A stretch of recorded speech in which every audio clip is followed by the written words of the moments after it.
for the love of God that we are on. Look at that. I'm going home. Hi.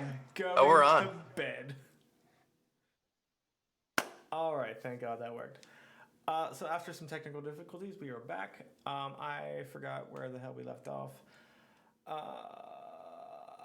We were at the temple of Ogma. I was complaining to Ogma for being an absentee father. I was playing a god. Let me get back in that role. Let's right. get back into it. Oh, right where we are. I said, why did you show up at that particular time when I've been in really crappy situations before? Right. Gotcha. Well, if you would prefer me not to have rescued you from the crazy demon house, then I'll usher you right back over there. I'm sure she'll be more than happy to see your bright and smiling face. Pretty good at dodging answering the questions that I'm asking, so I'll ask something else.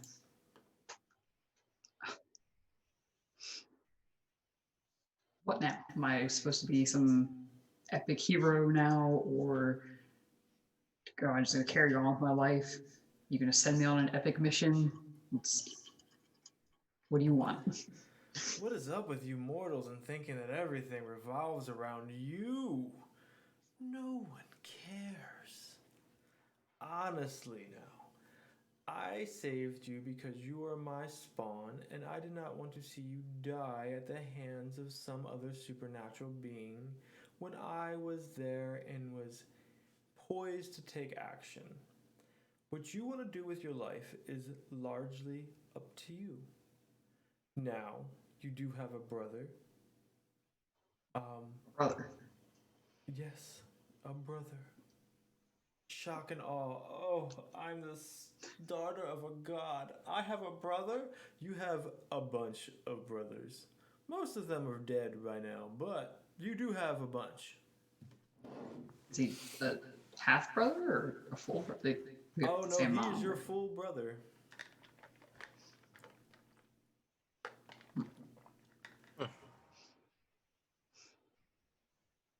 Who is he? Who? Does someone hear an owl in here? Who? He waves his hand, and an owl flies out from like his extended sleeve. Oh, there it is. Who?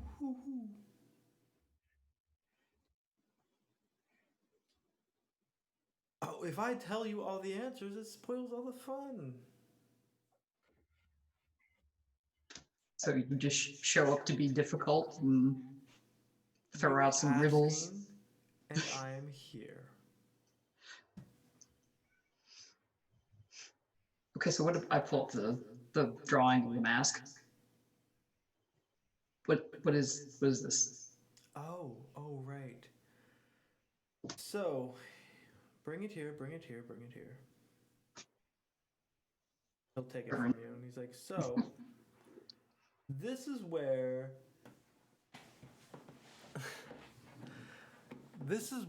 you have to make a choice. You can either decide to stay immortal, or I will give you your birthright, and you can take your place as a Scion. I will let you know, as a Scion, pretty much all of the time that you draw breath in this world, your life will be in danger. There's no easy way to put it. What Scions are attempting to do is to establish a foothold in terra incognita. We'll get into that later. It's a lesson for another time. But what you attempt to do, if you take your birthright, is to establish yourself into godhood. I can give you the key And you can thrust yourself into immortality with everything you have, or you can enjoy a nice mortal life. No one will bother you. You can go about knowing your divine heritage, none the wiser to anybody else. But that choice is yours.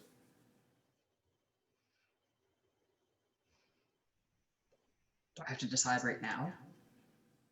You've had 2 weeks. You kind of left out a lot of this information 2 weeks ago. You were kind of being chased by a psychotic demon.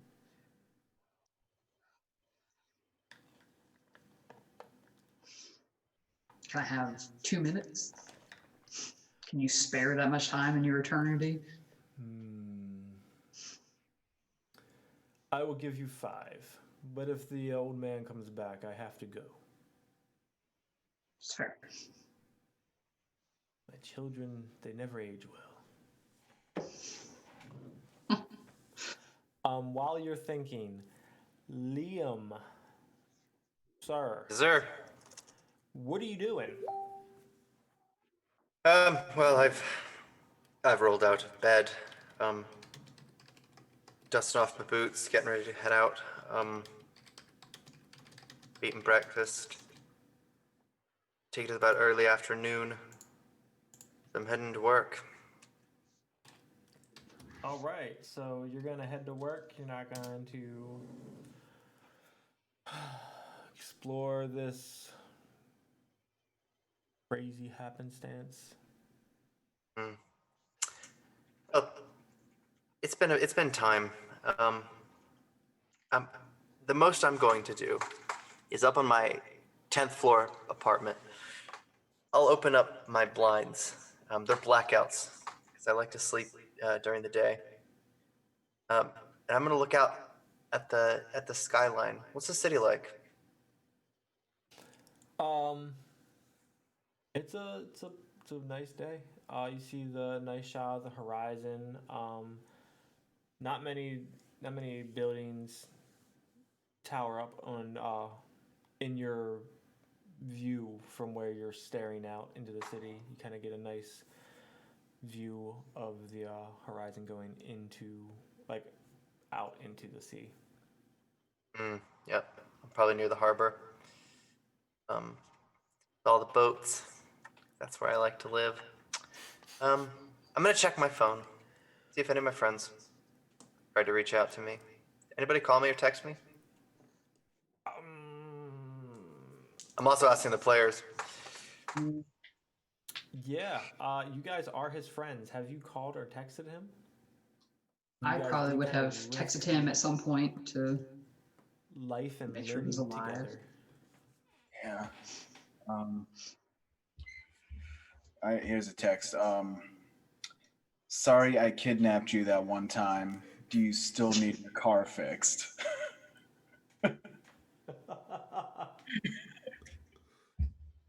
Thinking about the bus I have to take to get to work. I'm not going to answer that text. Instead, I'm going to call. Okay, cool. I'm dialing you. You better pick up. I don't know that number. No. She'll answer. Hey, what's up? I'll take you up on that. Oh, cool.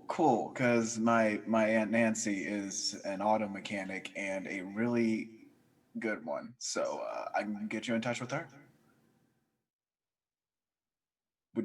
Sure. Okay, cool. Awesome. And then here's the number I say, and then I give you the number for her. And then Scrambling now in the dark because I've shut my blackouts again. I'm looking for a piece of paper and a pen. You're telling me a number? You're telling me a phone number. Do you want to show up? I don't know. I'm busy today. Verbally. 1990. All right, okay. I found a post-it note. It can wait. If you want to show up at the address, I'm gonna have to give you an address though, so you're gonna have to write that down too. I'm here. Okay? Give me an address. All right, writing with my offhand with a Sharpie on like the back of a post-it note. avoiding the adhesive. I'm just gonna scribble this down and hope I didn't get something wrong. Because you just told me an address and phone number like a maniac. I mean, like, how It's else text. does that work? Right. So I really like that Liam apparently opened up his blackout blinds for all of 30 seconds and then immediately closed them. Right. Like, Looks wasn't like a a fan. great day. Look at that bird. It's a beautiful sun. Fuck God. this. Let's get some light into the house. That's enough. That's plenty. We're done. Right. I'm gonna go. Yeah. Any news about Dirk? Who? So the Deadless Enterprise Research Center that was built in the city, it was largely Right. destroyed from when Nick, X, and Hebo were fighting. The last you saw the three of them, Nick was being taken into the hospital as you guys were walking out.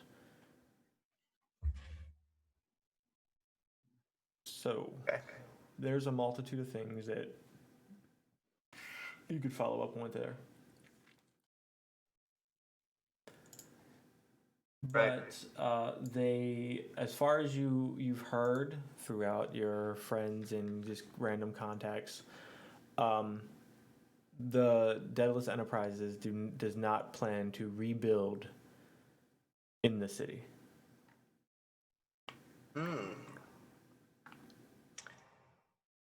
Interesting. All right. I'm gonna go.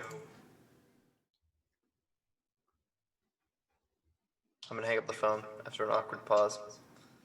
Oh, we're My still on friend the phone. Adrian, click. And I'm gonna go take a bus to work. All right. So you go to work. Your travel is very uneventful. You arrive. It's about 1 now. You go in. Do you look for the boss or anything? Yeah, head man. I mean, this place, because I don't know. You usually when you think of a club, you think of packed, like a nightclub. Place looks totally different during the day. All of the lights are on because people are working on the floor and cleaning it. So obviously the boss man is somewhere to be found, bossing everybody around. I find him behind the bar, giving the bartender some shit about something. I'll approach him.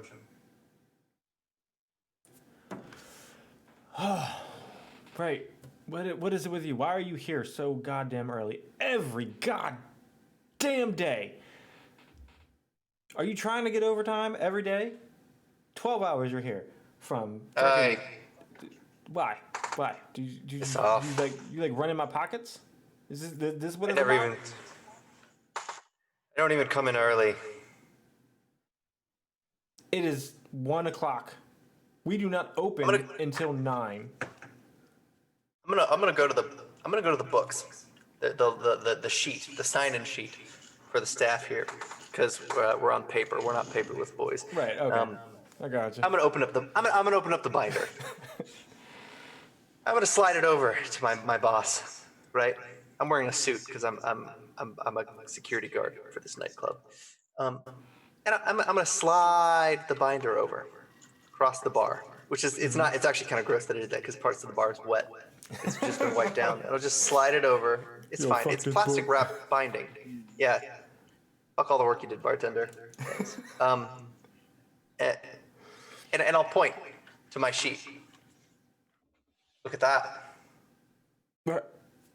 I see it. I'm always early. I never sign in. Free security. You should be thanking me. What do you want from me, Lucky Charms? You got me in a box here. Only one person can call me lucky. Question about the back. I'm gonna point to the door to the Undercity, the other side of the club, the other entrance. This place is it's symmetrical in 2 axes, so it looks like the same in all sides. So it's sort of confusing. And if you don't know what you're doing, you might even end up on the wrong side of town, literally. Luckily, the bouncers are pretty good at spotting the people who aren't supposed to wind up in the bad part of town. But any news? Recent activities? I don't know, man. Like that's your second home over there. You can always go over there and check it out. But your Irish ass better be careful. You'd be find yourself swimming with the fishes. Yeah, something like that. I'm gonna head over to the bouncers, who are going to be working the Undercity side. Right. Because there has to be constant 24/7 security there to make sure nobody undesirable gets in. Yeah. Yeah,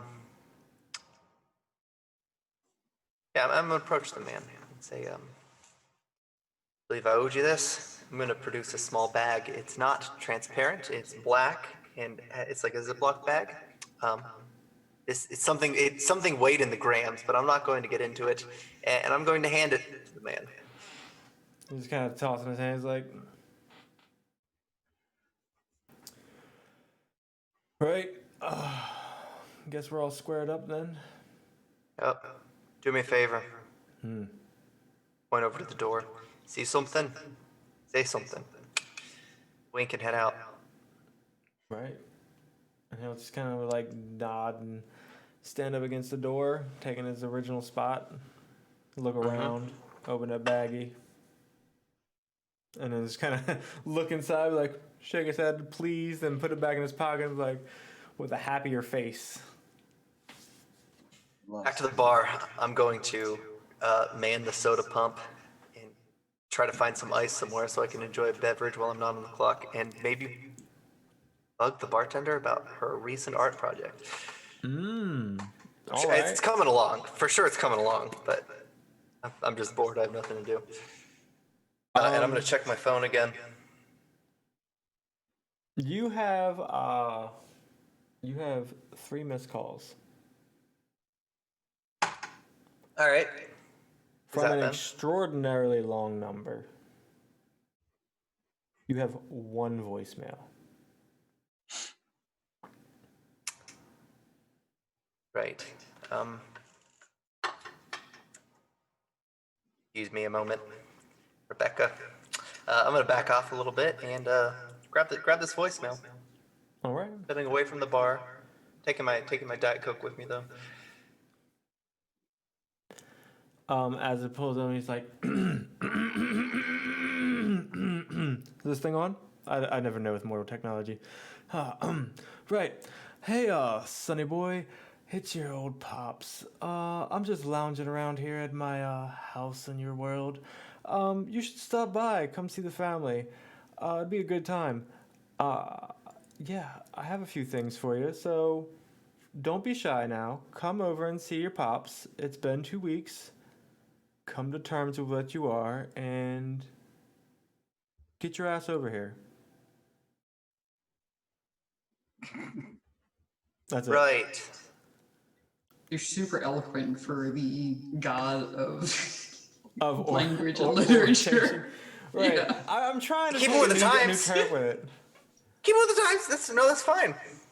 You get bored of a certain way to be. I'm going to roll my menu down, take a screenshot of this number, this extremely long number. Right. There's letters in it. It doesn't matter. And I'm going to send it to Astrid. And then I'm just going to send a question mark. Because this sounds like some of that shit that ties me to her. I don't understand it. Look at my phone and text you back. Did you have a stroke?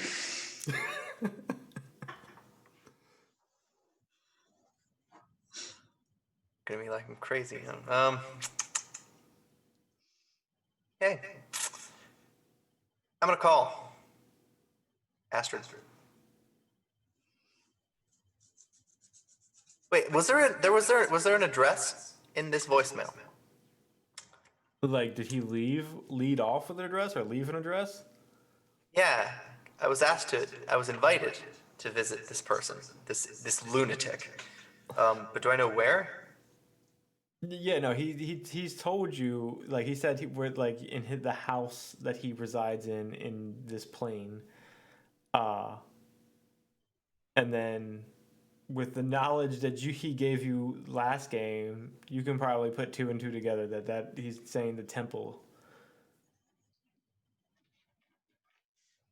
Oh, see, it takes Liam a second to piece these things together. Right, that one dot of intellect. I'm gonna end the call right after Astrid picks up because I think I know where to go. No, I wanna arrive at this temple by myself. Hello. I want to be the first one there, just by myself. Yeah, I'm gonna leave. I think I can go and come back before work starts, or I can be late and it's not gonna be an issue. It's a weekday. I mean, We're gonna try. It's 1 in the afternoon. The bar doesn't open until 8. You've got some time. Yes, I'm going to head out. So, am I already at temple at this point, or You are. okay? I'm just curious. Um, I'm standing there contemplating my life decisions, and I get a strange text and a hang-up call. all right. Circling around back to Adrian. On your way over to the Davis. borough of the Devas, Yeah. are you doing anything certain? Stopping off in any shops? Do you have like a routine that she goes through every day? Places to stop to try and get good pictures of Shady and things going down. Yeah, no, she doesn't stop by the local drug den weekly. That's more of a monthly thing. But Remember yeah, here, good times. you know, she'll stop by like a local I don't know camera store. What are those called? Do they have those? But she Best Buy. I'm about to say Best Buy. yeah, That's the best I got. you probably look around there for a little while. She's not really a schedule kind of person. She kind of just figures out what she wants to do next and just goes there. So she doesn't really have like a set thing that she does every day. So she's pretty much just gonna go straight to the Davis Bureau and All right. try to find mom. All right. So as you come into the Davis Borough, it smells of just spices, like delicious spices. Like you walk into this place and your mouth kind of starts salivating, and you're not hungry. You just ate. Like your aunt made you a meal before you left, and like you get a pang in your stomach of like, ooh, I could eat again. Damn.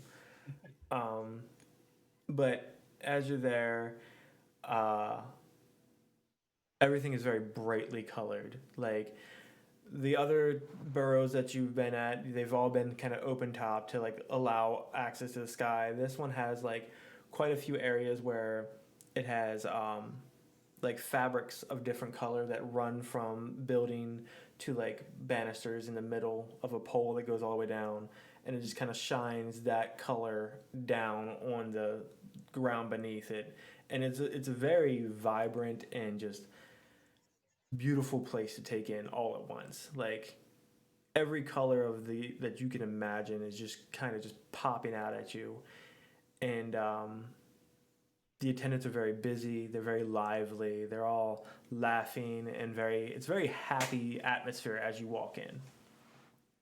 So she's going to resist the urge to take a picture of the place just because it's so beautiful. She wants to, but also the last time she did that, she lost a camera, so she's not going to.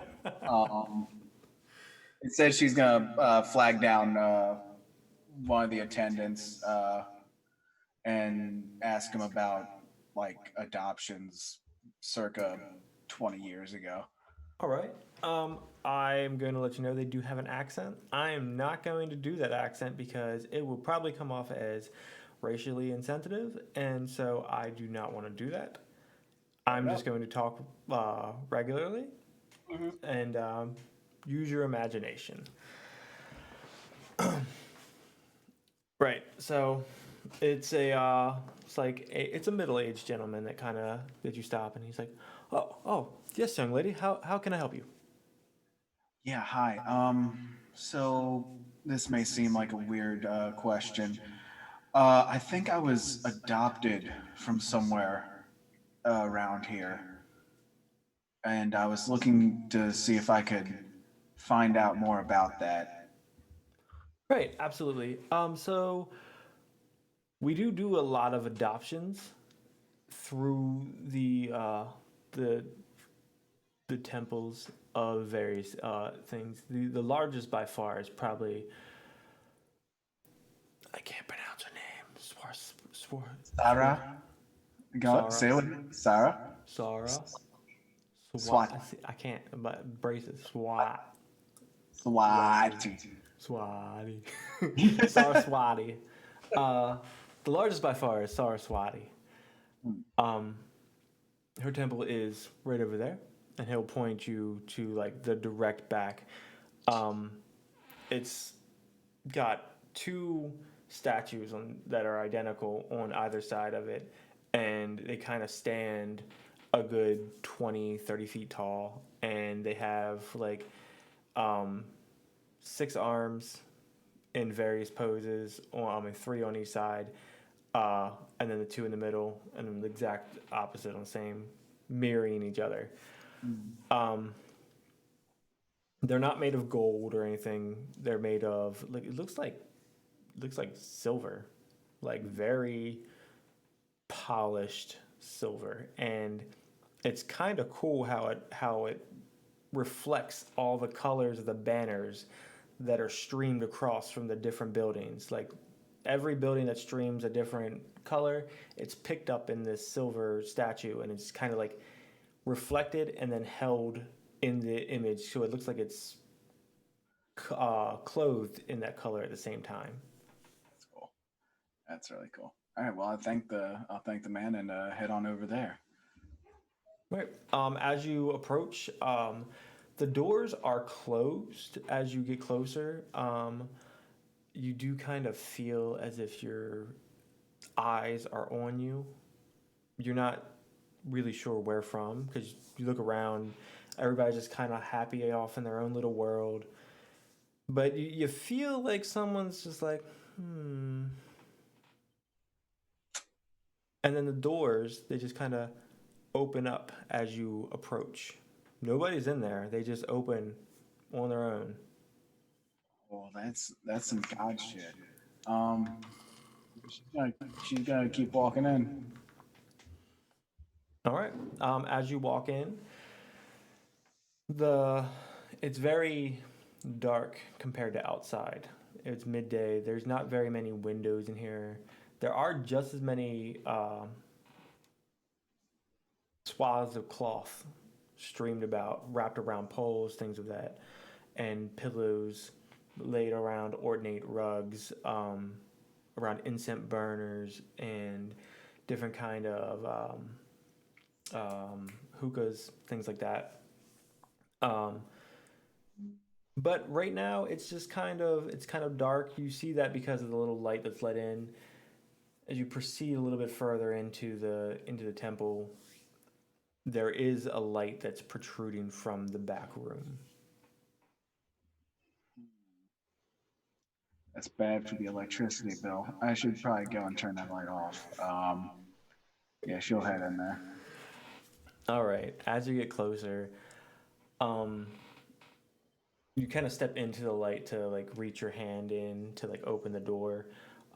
As the light connects with your skin, you kind of get that feeling you had when you were having the vision of just warmth and compassion washing over you. That's prominent right now.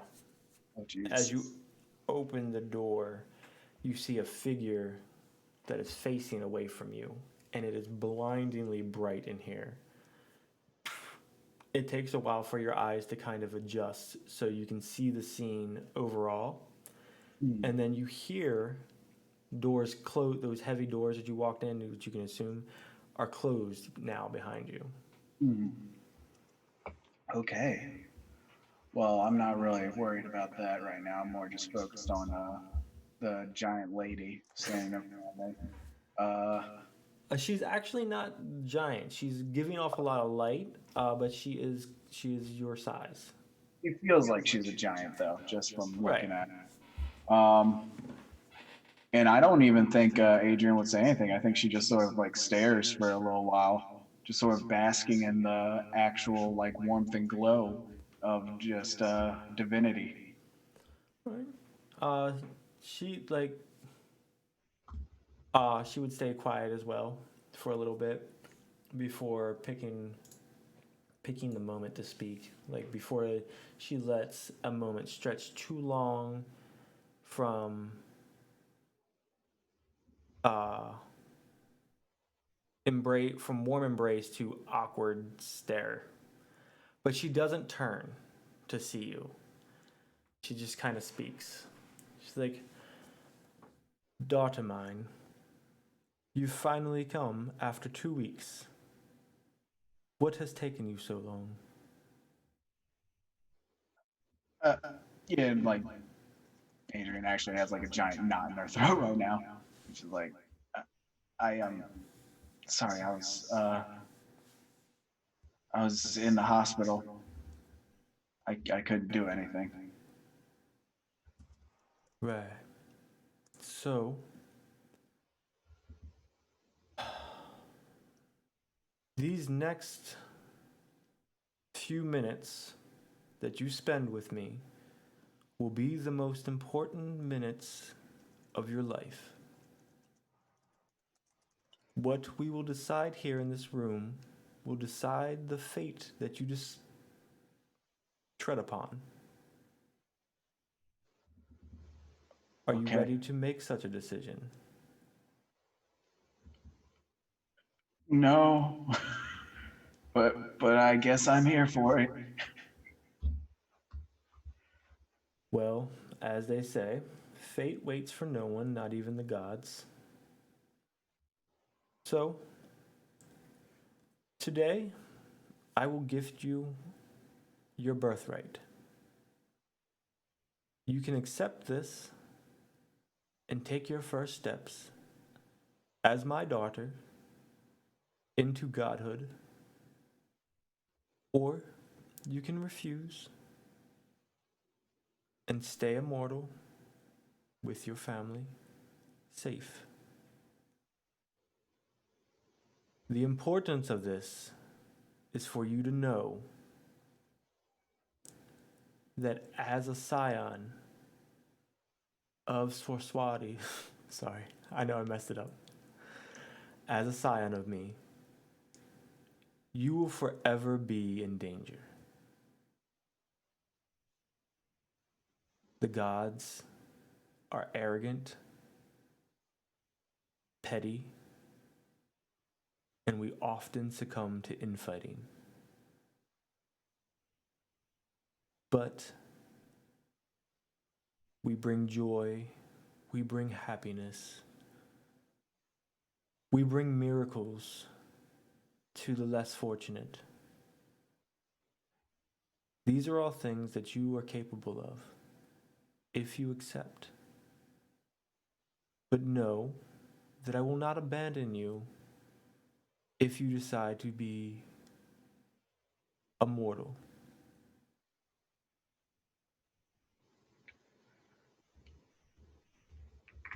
Will, will I get to speak with you again? Unfortunately, that would not be possible.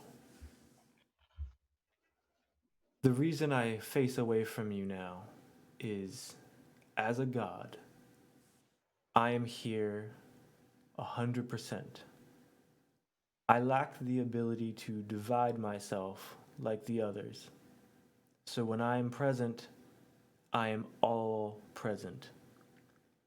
I am not here and then the other plane and then in 3 other places at once like other gods can do. I am all here. right now, the little bit of divine blood running through your veins that has awakened is protecting you from my full sight. If I were to face you, you would burn alive. Okay, well, that's a lot to bring in. If I if I accept my birthright, will I be able to face you? Yes.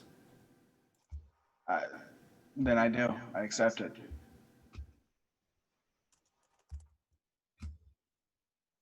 Know that you do not make this choice lightheartedly, Adrian. I don't make any choice lightheartedly. Just everything seems to finally make sense. I don't really know how else to explain it. Well then, to proceed, close your eyes. She does so. You won't hear anything, but you'll feel the presence getting stronger. You'll feel the warmth turning to a heat. At first, it's kind of like if you ever sat in a sauna or something like that. It's very potent. But then it's focused. You feel hands caress her hair back and a kiss placed on her forehead, which sends just completion and at ease throughout her body. Single tear. The next part will hurt. I do apologize. I don't do this lately. I'm ready. All right. So, let's see how bad she fucks you up. Oh yeah.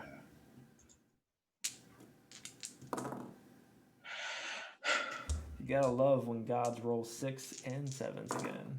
Cool, thanks. So she plunges both of her thumbs deep into your eyeballs, the eye sockets. Radiating pain just sprouts out from your face as you feel searing, just heat pump from your eyes. You feel it in your chest. Your toes start to curl up.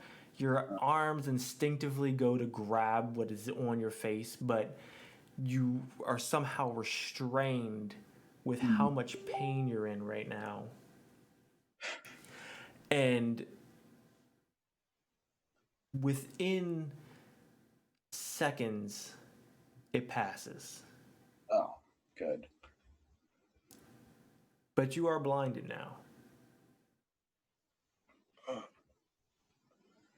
You feel something cool draped over your face as it's pulled tight. She'll let you know. In 5 minutes, when I leave, you may open your eyes.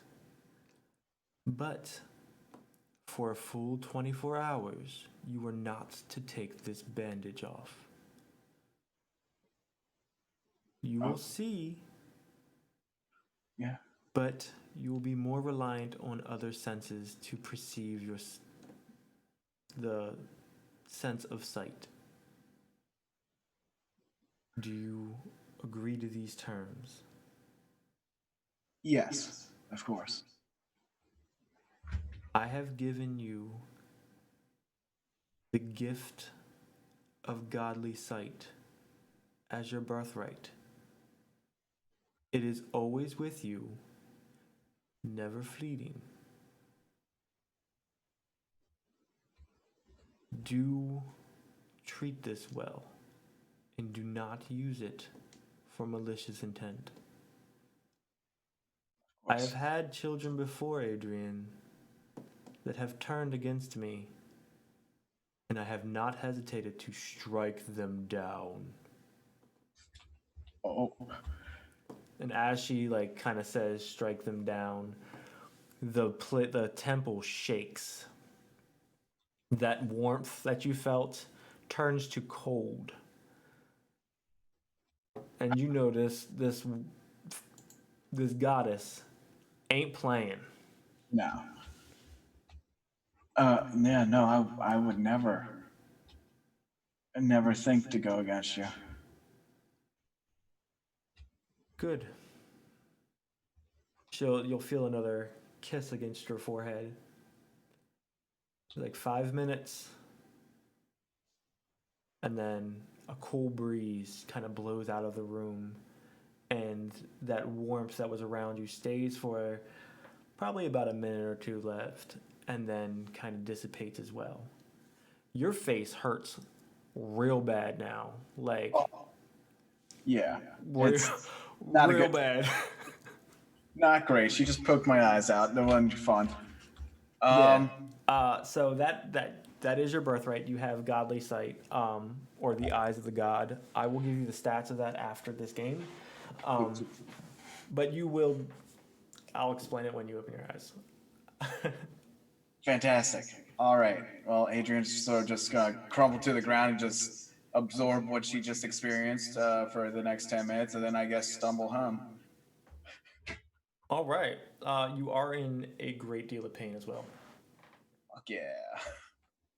I was about to say that your god's a lot nicer than mine, and I was like, well, maybe not. Yes, my daughter. Here's a forehead kiss. Give me these eyes. Yeah, no. I was expecting something to do with sight, not removing my eyes, but you know what? Gods be gods. I got you. Now you can get some cool, like, creepy glass eyes, like, freak people out. Always pointing different directions. Little googly eyes. Just googly. Pass. All right. So, Ian, you're on your way to. You're going to the temple, right? Sure am. All right. So, you just go straight there. You don't stop to do anything else. Nope. All right. So you get there. You have a few more phone calls on your phone that you've missed. Why am I not checking these things? All right. Voicemails. There's one. It's only 10 seconds long though. Like, all right. First 5 seconds is just kind of static. And then it quickly shores up to a very prominent voice, matronly. My daughter needs you. Do not leave her alone in the dark, son of Ogma, or I will find you. That's it.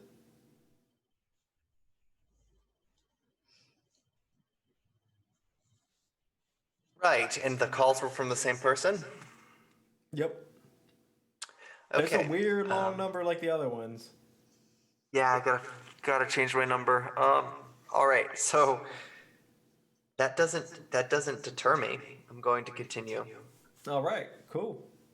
So you walk into the burrow of those people that I can't remember their names because we don't have Roll20 anymore. So you roll in and you kind of you just beeline it straight for the temple. You see an older guy just kind of out there sweeping. He's doing this kind of like washing this weird motion with a broom. He's just kind of sweeping at one leaf that keeps blowing away from him in a circle. Like, I'll get you. I'm going to get you. He's just lost in his own little world. Mustache just kind of curling out. Right. Crazy. Are you going straight in? I'm gonna have to look around. Yeah. All right. as you walk in, the doors were closed, so you kind of just like push the doors open. You're kind of a brawny guy, so you Yep. easily just make a grand entrance, like motherfucker. Yep. Slam, slam. Yeah. At You midday kind of light, push the doors open. pouring in. You see Astrid at the altar, with that guy from the before, kind of lounging about. So he's found grapes somewhere and he's just popping them in his mouth. He's like, they're not even from our place of origin, but they're real good. And he sees Liam. He's like, boyo, come, family reunion. Great Yeah. times all around. Liam does that posturing that somebody does when they think they're about to start a fight, sort of leaning back, the left shoulder back a bit. He does have his pistol is concealed carried on his left side, and he's slowly just walking closer, but more towards Astrid. Suspicious of this man. Approach and say, Astrid. I don't think you'll need that. I think that would probably just make him mad. Ooh, see. Oh God, we've been over this. I am Papa, Father, Daddy, Dad, whatever you want to call me, Pops, as the kids say nowadays.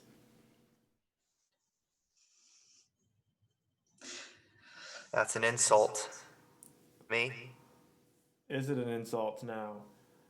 An insult is you coiled up like a viper ready to strike at me, a god.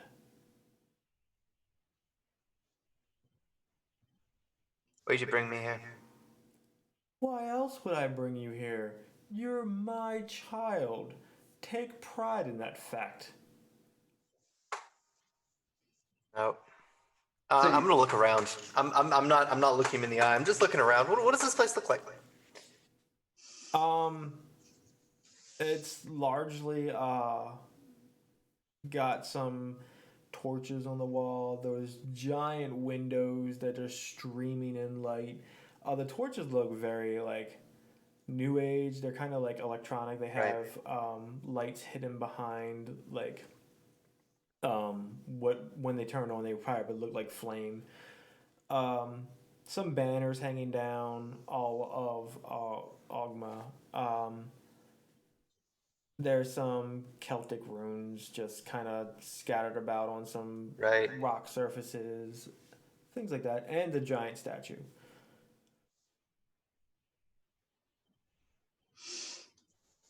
The giant statue. What does that look like? It looks like Ogma but older.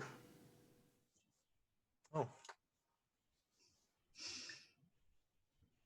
I'm I'm gonna turn to Astrid. just kind of like, one second, to Ogma and It was like, take Ian over to the side. Not that it probably matters, but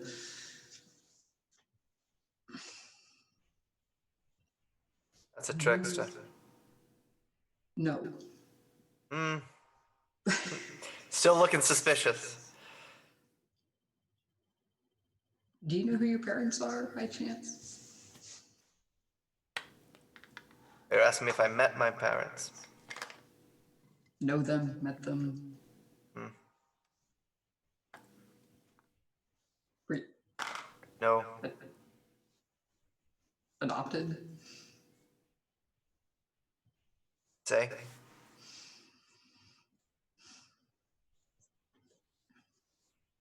This might sound crazy, but you might be my brother. kind of leans forward. Ooh, now it gets good. I imagine we both just look at him like, this guy. Right. No. No. And I'm gonna look at him and say, no. Oh, right. No. I'm gonna head out. I'm walking out. As you attempt to walk out, he flicks his wrist and the doors kind of like slam shut. He's like, "That's fine, but first we need to have a conversation. So why don't you bring your petulant little ass back over here, sit down, and listen to what Daddy Dearest has to say?"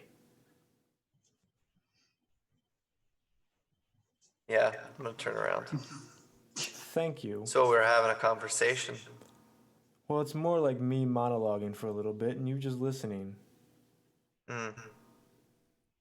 And he like gestures a hand forth, like kind of like this, and a chair kind of skitters across the floor to sit like a few feet in front of him. And then he does another one with another hand and sits like right behind Astrid. I think I'll stand, but go on.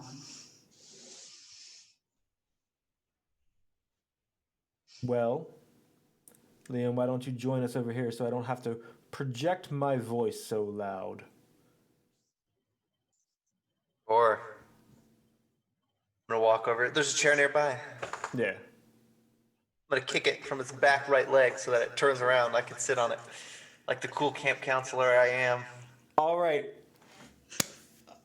I'm going to make you do a test because I haven't made anybody do enough tests yet.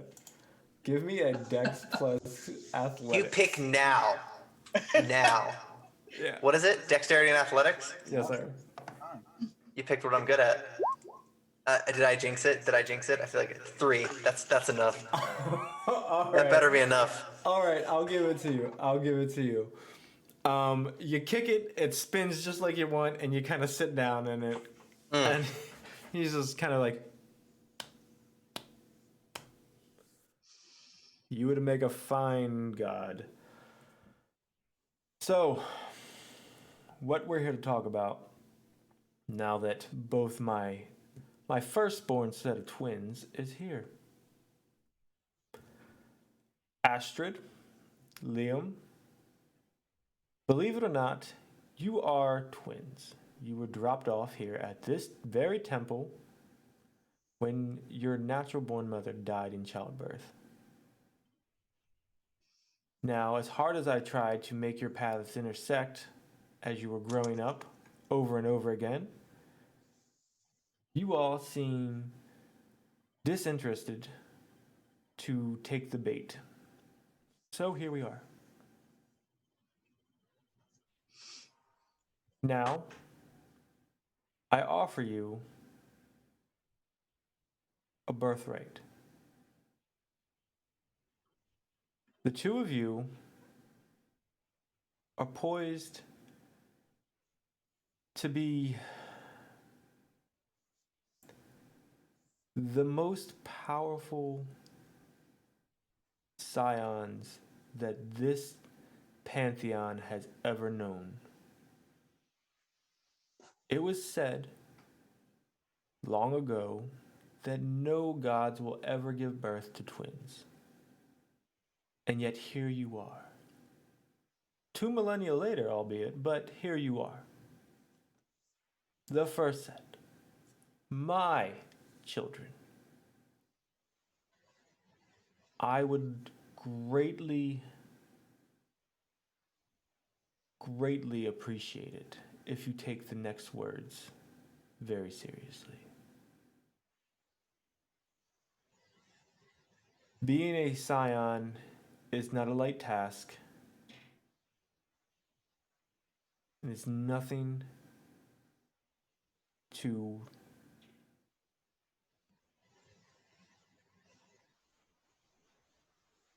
well, nobody feels like finishing sentences here.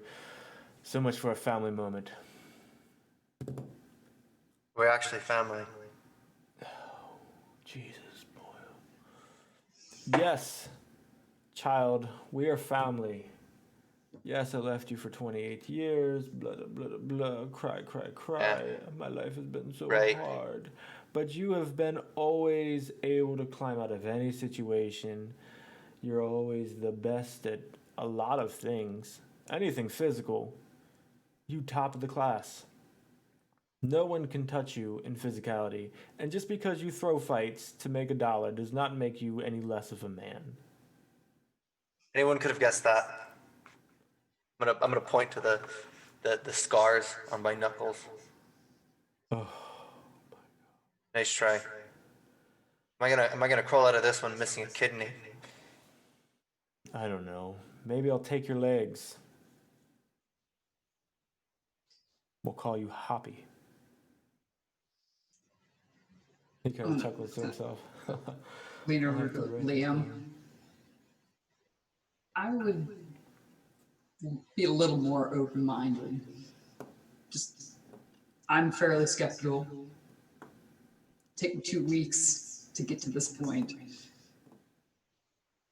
I know it's a lot, but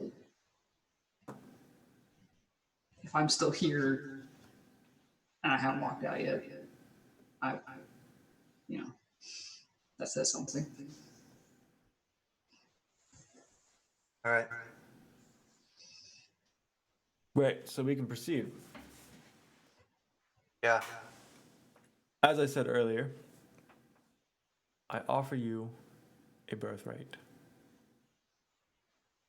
Now, Astrid has already received hers, and I've asked her to wait to give me her answer for you to be here. It is only right. You two were brought into the world together. Should make your next decisions into the next world or to stay in this one together. So, if you were to accept this birthright, it comes with danger. Which you're not shy when it comes to danger. You shot that poor woman in the face for throwing a can. It was dark. Or it was dark and you got a headshot directly in the back of the head that blew out her whole face. Son, if you didn't believe in the divine, that's a reason right there to start believing. No normal person could get a perfect shot like that. How do you know Anyway. this? It's neither here nor there. If you take the birthright, danger follows. You can stay in your human life, toil away as a bouncer at a nightclub, or you can become a Scion and follow immortality. You could take steps into being a god. You could bring the wrath of the heavens down to suit your own needs. Now, there are other Scions that will fight you for that right. But that's a path that everybody goes on. So, I ask you both,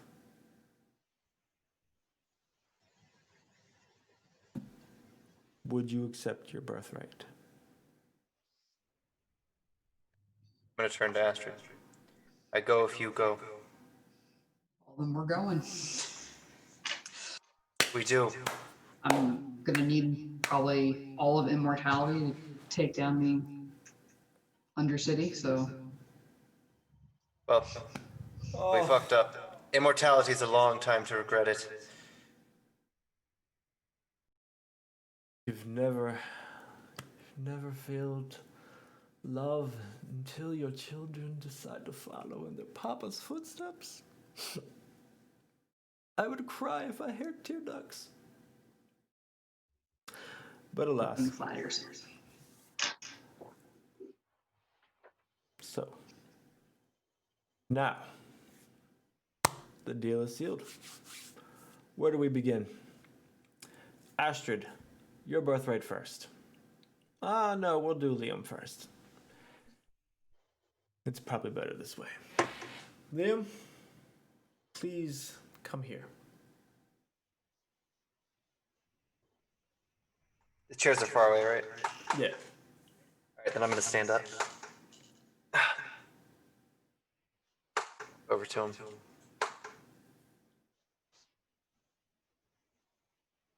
Are you sitting down in the chair in front of him, or are you standing? I'm standing up, All right. move towards him. Astrid, turn your head. Don't look. This is where he kills me. And he'll grab you by the side of your head, and he'll look you sternly in the eyes, and he'll be like, in a sense, yes. And he'll plunge his hand into your chest. Oh, And as he does, this isn't like a ghost phasing through your chest. You can feel your sternum break and your skin rip as he pushes his whole hand into your chest. His fingers reach around your heart. You can feel it. You want to scream in pain, but his hand is around your face. His thumb is around your throat. So as you try to choke out a scream, he's suffocating it down. And he looks at you, whispers, he's like, we can't be having you scare your sister now. And he squeezes your heart. He's like, this birthright I bestow upon you, I do with the intention of what I want you to see in yourself. I want you to see that there is no stopping you. And as he keeps going, his grip gets stronger around your heart. There is no stopping you, child of mine. You look after your sister, and you do it upon pain of death, or I'll come and I'll finish this job. And as right where it feels like your heart is going to explode out of your chest, he pulls his hand back and kind of like drops you, and you fall into He looks at you and he looks down and he kind of like shakes his hand. He's like, don't worry. Breathe slowly and deeply and don't try to speak. If you look down, do you look down? yeah. You see the gaping hole in your own chest slowly knitting together. But it's not knitting together with skin. It's a weird kind of metalish wood kind of material that's kind of knitting together. Yeah, right up the middle. I'm gonna pass out. All right. I'm just gonna fall to the ground. Just whoosh. Well, you fell back into the chair that was sitting right there. All right. See, I am lucky. Right, Mr. Yeah. Turns. So he turns to Astrid and he's like, I do apologize, daughter. I did forget to tell you that sometimes birthrights do take out a lot on the child. And he's wiping his hand off on his pants.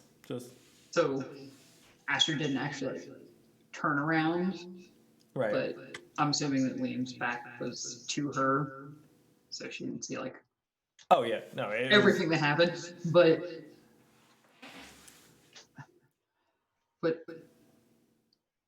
what did you do to him? What do you mean? What did I do? I gave him his birthright. It's bestowed into his chest.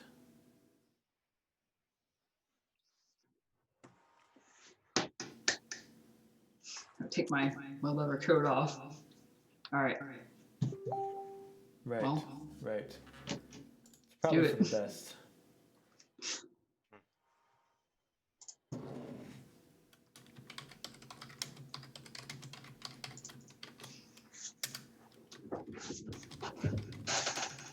I'd like to come to at some point. Okay. I hope I'm not dead, but Liam doesn't know. Yeah, I mean, are you gonna try to come to while Astrid is getting her check? Yeah. Oh, okay. All I'm right. gonna try to. Awesome. This is gonna be a gruesome one because I've had time to think about this one. He's like, Astrid, please lay on the pedestal.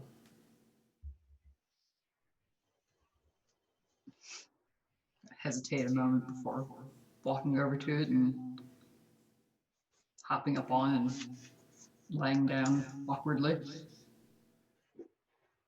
He will, he'll take a minute, he'll kiss his 2 fingers and put them to your forehead, and be like, I want you to know that this pains me much more than it pains you. And he puts his hand looks like it almost enlarges to fit over your whole face. Liam, if you're trying to wake up, give me a resolve plus composure roll as you're trying to pull yourself out of this stupor.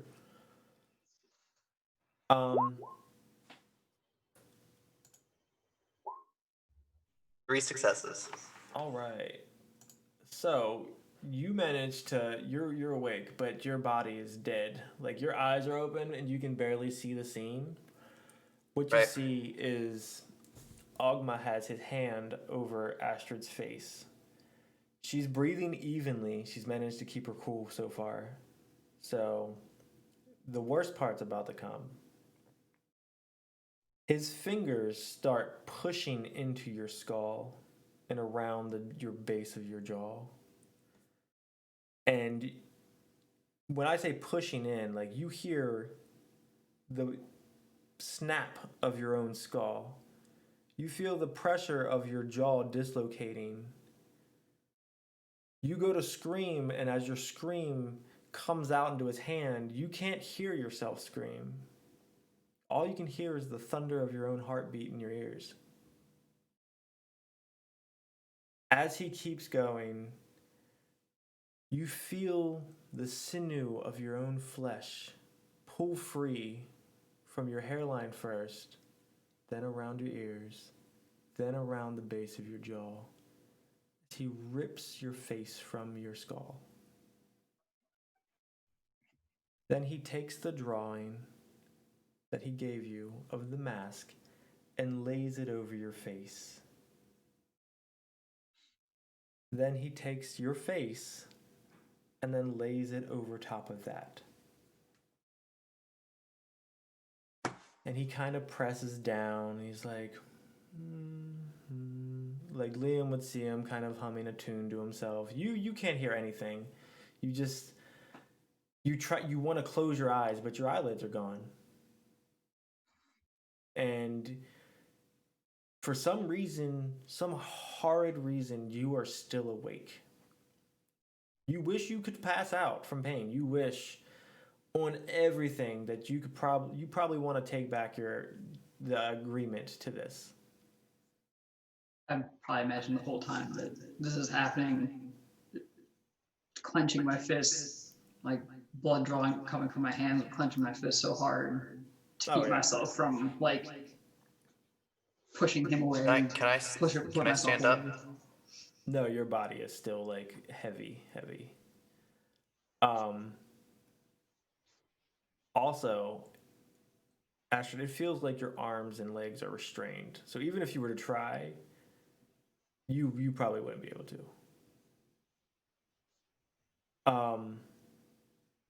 But yeah, he's just sitting there and he lays the skin of your face back over. He just kind of starts stitching it back together with the mask. And it's very slow and methodical because he doesn't want to mess up.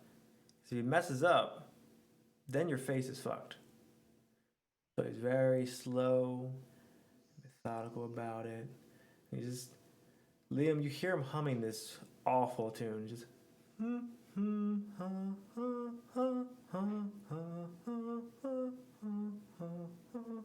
oh, shivers down my spine. That's real creepy. Oh, okay. And then as he finishes in that last stitch, he pulls it tight, and Astrid, you can feel the whole pressure of your skull, of your face, pushing back down as he's pulling this string tight. It's pushing your jaw back into place as he's pulling this string. It's attaching the sinews back together as he's pulling the string. And then as he bites it off, you feel relief, but then you feel horrendous pain as it just radiates through your body. Can I scream now? Yeah, no, you can try to scream, but if you like, imagine, I mean, I don't know. If you've ever been hit in the face before, Not particularly hard. all right, well, like take that and like times it by like 1,000,000. If you were trying to move your jaw, like you can clench your teeth and you could probably scream through that, but moving your lips or anything, Okay. it's probably bad. So I make a terrible sound through like a strained, muffled scream. He'll look down at you and he'll be like, give it about 5 or 10 minutes and it'll all be better. I promise. And he'll step Appreciate back. Liam would be able to stand up now. He'll step back. Yep. And he'll be like, everything given comes at a price. And now you know that. This is the hardest part for any God to their children. But we do it to prepare you. When you go into the world, remember this. Everything has an equal and opposite reaction. Any step you take, any ripple that you make will affect something else. And it will most likely come back upon you with equal or more force. You are now children of the gods. Carry yourself like it. Don't fall into chaos. What's happening with Astrid right now? I'm just laying there slowly calming down. Sneeze. Kind of like the scream turning into more like sobs, turning into just heavy breathing. Right. As I'm kind of adjusting to the feeling, and I'm just still laying there. I'm gonna help her up. So as you help her up, Agma kind of, as you help her fully stand, he kind of like puts his arm around both of you, and he like, even knowing that you guys have just been through all this hell and this horrendous pain, he like brings your heads into his chest, and he just kind of like, give you both a kiss on the head, and he's like, you're both going to make me so proud. And then he's gone. Like that. Just the clothes he was wearing just fall to the ground and he's gone. I'm gonna pull out my phone and turn the camera on, like right facing me. Your face is real fucked up. It's real swollen. It doesn't look like you had it ripped off, but it does look like you got punched in the face a lot. Is there actual like stitches around? If you like inspect really finely, you can see a little bit of something, but it's so faint that you can't. Nobody would be able to tell just by like seeing, unless they like all up on you inspecting it. You do notice that Liam's got some weird wood stuff going on in the middle of his chest, though. Like, it's just right here. Right in the middle of the sternum, just wood. I'm gonna reach for it. It's wood? It feels like wood. Yeah. Right. What is it? It's just like a plate? No, it's so Like it's woven, like a mesh? So the hole he made probably like when he cracked your sternum, when he pressed in, uh, it was probably not that large. What made it wider was when he put his whole forearm up into your chest. Yeah. Right. That hole right there, like probably about that size, is like stitched together with like wood. So there's like, it's not all just one plank of wood. It looks like a wood slat here, a wood slat there. It kind of looks like a hardwood floor in your chest. Right. Okay. Um, I'm gonna Liam begins to hyperventilate a little bit. turn to him and just like I'm not gonna say anything because like my face is gonna tear if I move my jaw. I'm gonna put like a hand on his shoulder, just try and calm him down. No. We're leaving. A roof echoes from the, a voice echoes from the ceiling. That's probably for the best. Yep. Also, your birthright is tied to that pain in your chest, Liam.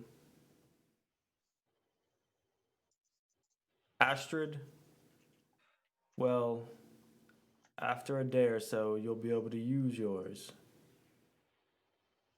It'll come naturally, but use it carefully. Both of you. I'll see you soon. And with that, that smell of cloves and everything that's lingering kind of just dissipates over like the next few seconds. And then you hear the old man outside. Aha! I got the goddamn leaf! And kind of like, if you, the doors open up and you see the old man kind of shaking the leaf. He's like, I got it! It's mine! Am I like just curious? Am I like covered in like blood and stuff from When having you my check yourself in the camera, you had some blood spattering on your clothes, and on your face, but there wasn't like you weren't covered in it. Okay. As you guys walk out, though, are you walking out? Yeah. As Leaving. you walk out, the attendants, they all kneel to you now. Even the old man, they stop what they're doing. They back out of your way and take a knee and bow their heads to you. I'm gonna start to feel like a little Piss off. lightheaded and You're not bowing to nobody. Not yet. kind of grab onto Liam like, can we go? I'm gonna whisper between my teeth. I don't know what's going on. You lot don't know what's going on. Just get up. None of them move. But probably about 10, 15 yards away is an all black Trans Am.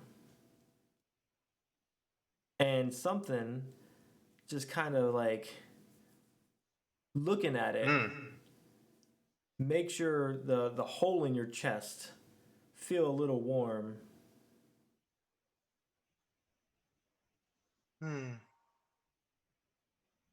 Oh, buddy. You're a sight for sore eyes. Alright. We're going. All right. I'm walking over to my car. Yeah. Well, I'm going too because I'm kind of leaning on you at the moment. Yeah, you guys get in the car. As you get in the car, it immediately starts. As if it's just, you think about it, it goes. Like, as you're walking up to it, the door opens. Yeah. That's novel. About the other one. Signaling at the passenger side. See if Yeah. the car responds. The passenger side opens up. How's that? When I Right. get in and just You go. Recline the seat like all the way. What's it feel like? I'm gonna sit. I don't want to look at the car because I'm enjoying this feeling, this superstition that I'm allowing to take hold here. See, this car is dear to me. It's older than I am. This thing's like a 1980s type. It's all black. A lot of people told me I should stick with something flashier, put some stickers on it or something. I never wanted to do it. I like the all black look. People say it's not flashy, but I think it's a statement. I don't like to murder people, but I do like to murder my car. I'm gonna sit, buckle myself up, and then slowly just put my hand towards the steering wheel. What does that feel like? So as you sit in the car, like all together, and the door closes, like it just kind of feels like that feeling, like the tight feeling that like the hand around your heart, each ventricle as it tried to struggle to pump more blood. It feels like that is being released with being in this car.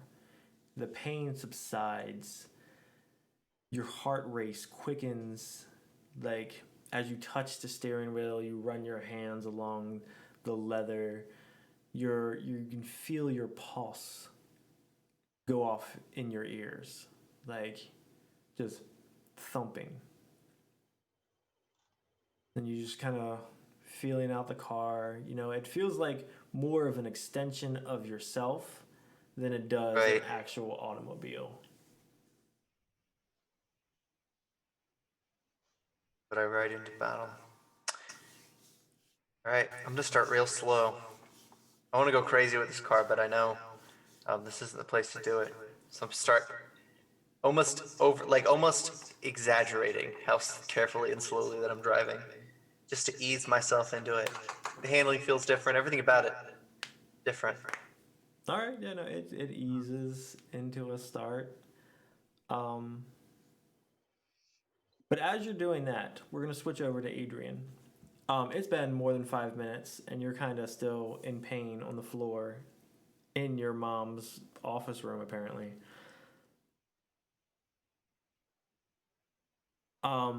So you can open your eyes now.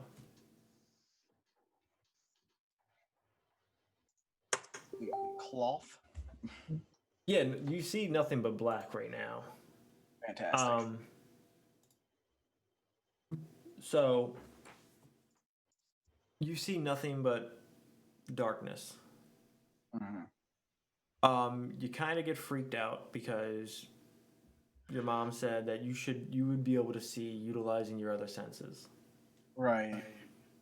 So putting two and two together, you take a big deep breath in through your nose, and as you breathe in, your sight illuminates with different kinds of colors, just kind of like where the stronger scent of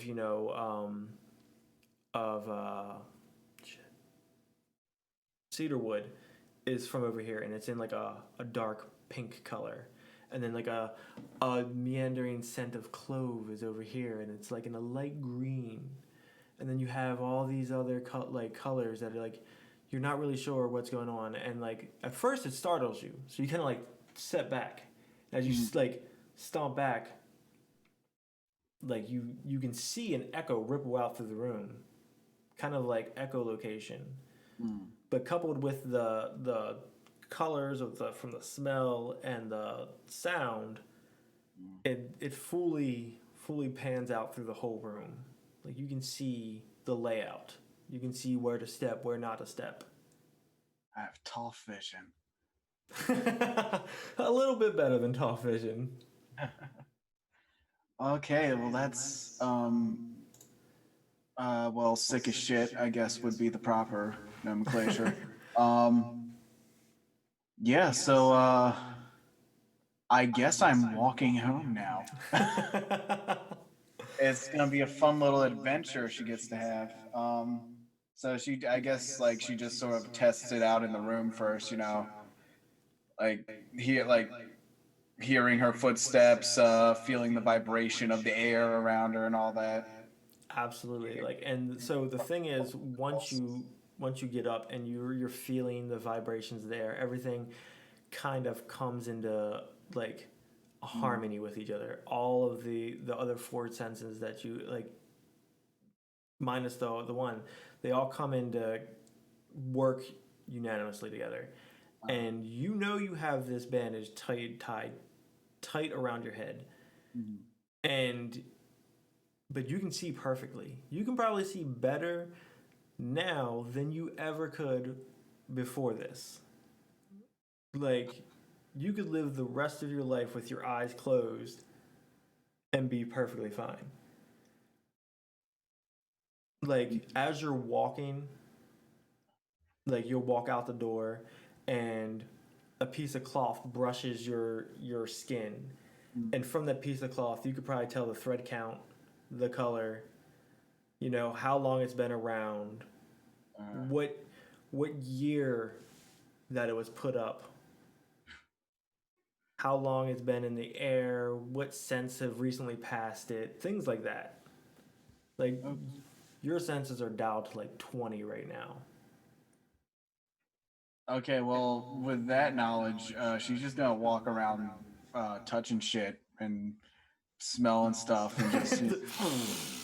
I mean, This yeah. sandalwood smells amazing. Eucalyptus. She brushed against a cloth and knew its entire history. So yeah, she's gonna be just like exploring that new power, I guess. On her way home, like just, oh, that's a thing. I'm gonna touch this trash can. That's super interesting to me now. Right. So as you're walking, you are finding that things are just generally more detailed than what you've seen before. You come out onto the patio and everything, and you do realize that their bodies, their faces are turned away from you, and you can't really see their faces because they're purposely careened towards the ground. But you're like just 6 or 7 bodies just kind of kneeling inside the temple as you're about to walk out. Oh, they're kneeling for me. That's awkward. Well, she's just gonna sort of try and walk past them, but she could probably feel their heartbeats. They're all super quick right now, by the way. They're like thundering in their chest. All right. She's gonna just she can't. She doesn't even realize she's doing it, but she kind of just touches one of their heads and just feels the hair, and then just like, oh, that's a new experience. And then as she's realizing what she's doing, she's just gonna be like, "There's nothing to be afraid of. We're all connected here." The one you touched kind of like reaches up and touches their head where you placed your hand, and they're like, I've been blessed by a Scion of Swaswati, and runs out, and they kind of scream at the top of their lungs, a new Scion has been accepted today. And like you just hear from your heightened hearing, you hear knees hit the ground, you hear hands clap on pavement, as like you can see the sea of bodies as these people were in the middle of their joyful talks, street food merchants slinging food. Everybody dropped whatever they're doing, and there's just hands to the ground, faces in honor of a new Scion. Okay. Well, this is a bit much, but she's just gonna slowly walk through the streets, and she's kind of gonna ham it up now that this is all happening. But also, this is like perfect opportunity for her. She's just gotta sort of hold out her hands for like people to like, touch him as she's walking by, and the sensation of their hands. She's just like, this is fucking nuts. Oh, I love it. I love it. So Liam, are you going towards the David because you would have known, you're muted by the way, you would have known that Adrian was saw a goddess of the Devas. You weren't really sure who, but when she had the vision in the tomb place, I can't remember the word for it now. When she had the vision originally, she had said, pretty like in a little bit of detail, you would have an idea where to go, but you don't know if that's who called or not. So it's up to you. Right. Well, I'm gonna call Adrian All right, while I'm Adrian. driving. Sorry. While driving, Adrian, while you are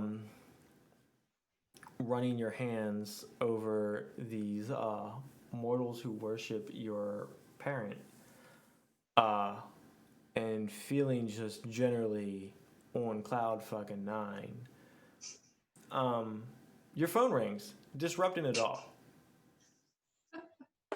It's very abrupt. So it like it has a tone and it rumbles. So like the phone just vibrating shakes her entire core, and You would notice that with the sudden vibration and sound, even people's faces that are pointed away from you, you can just you can make out the sudden disturbance of the vibrations through the air with the sound and everything hitting and bouncing off. You can make out their faces fully from even canted away from you. okay. She's gonna pull out her phone and just for a second feel it in her hand, just because that's crazy. And then she's gonna see if she can actually see what's on the screen, because no eyes and such. You cannot. Fantastic. She's gonna try and remember where the unlock part of the screen is and swipe that to answer. All right. I mean, it's generally the same. Everybody, if you've had a phone for more than 3 weeks, you know where your thumb goes to open it and accept a call. Make him roll for it. What? Who said that? I'll roll for it if you want me to. I'll do it. Yeah, sure. Give me a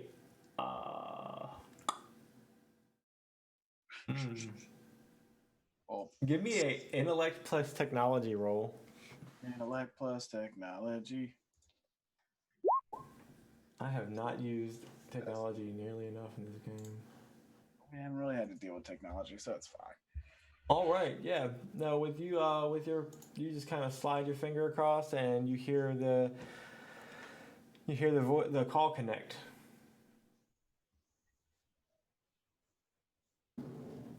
So here's what I'm Hello.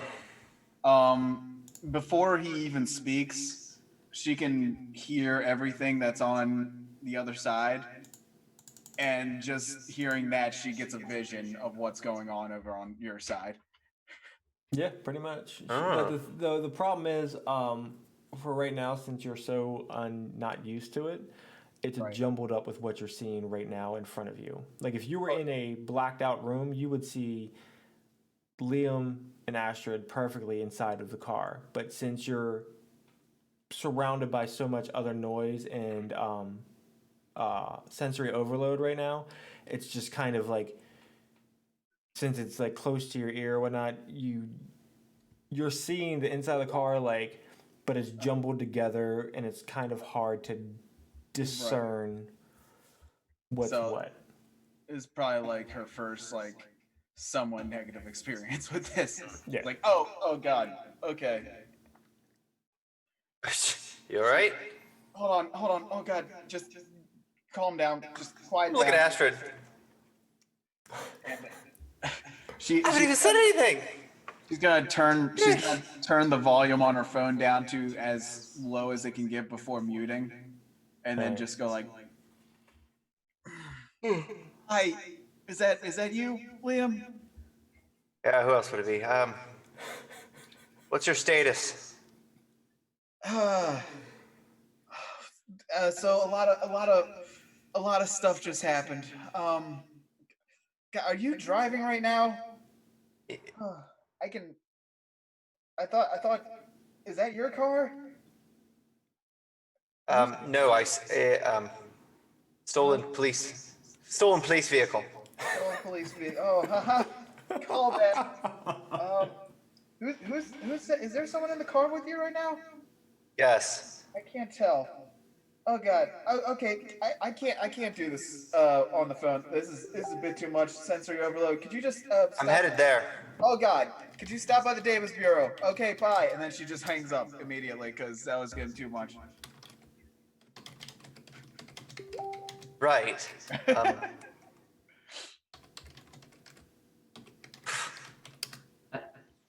gonna pull my seat back up.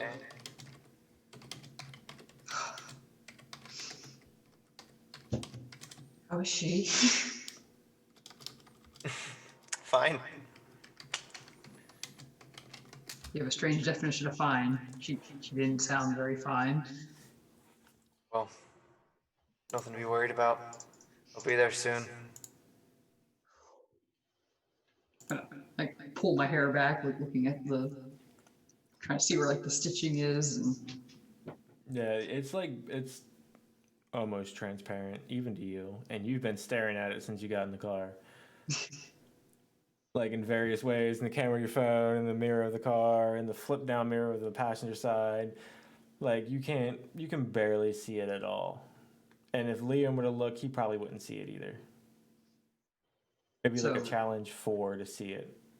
so you got a badass car. I got my face ripped off. Feel like there's some favoritism going on here.